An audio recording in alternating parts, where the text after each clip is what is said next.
Video बनाएँ मैले त हो ल जा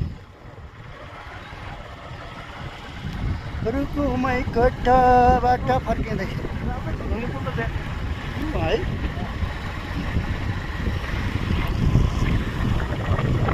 यात्रा संस्करण हुँदैछ। हामी तल झर्दैछौँ। सन्दीप सरले बाइक ड्राइभ गर्दै हुनुहुन्छ। रमेश सर र मनकाई सर अगाडि अगाडि, हामी पछाडि पछाडि।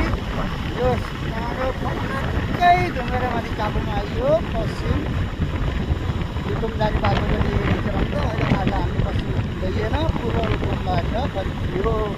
यो धारपानी भन्ने ठाउँको घुम्ती रहेछ। यस्तै छ यस्तै छ।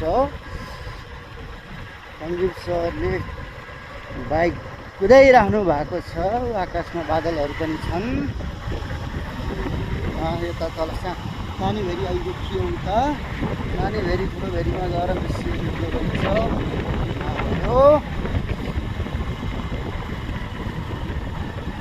माथि गुरिल्ला ट्रेक यो माथिको गुरिल्ला ट्र्याक रहेछ।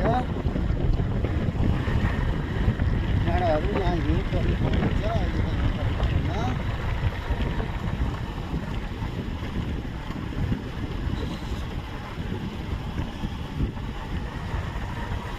सम्भावना प्रचुर सम्भावना बोकेका ठाउँहरू, जलविद्युतका धेरै सम्भावना बोकेका ठाउँहरू।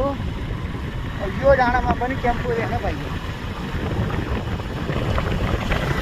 एक्सप्रेस नाम गरेको टेम्पो छ।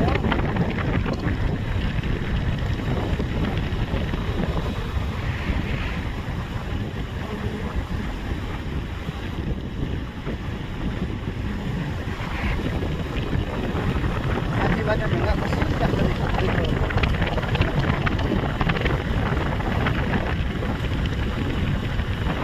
विशेष गरी एउटा जाने ठाउँ यो ठाउँको विशेष गरी ढुङ्गाहरू चाहिँ खसिरहेको ढुङ्गाहरू खसिरहेको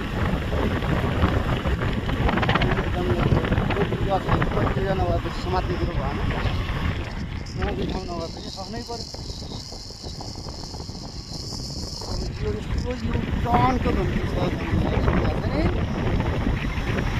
नक्कै घुम्नुपर्ने छ।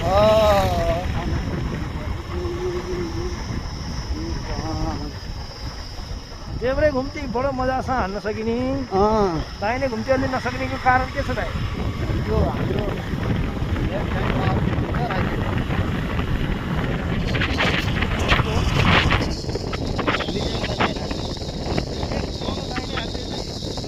देब्रे हातले चाहिँ राइट घुमाउन दिएन कि? दिएन। पावरफुल त राइट ह्यान्ड नै होला नि दाइ। Right hand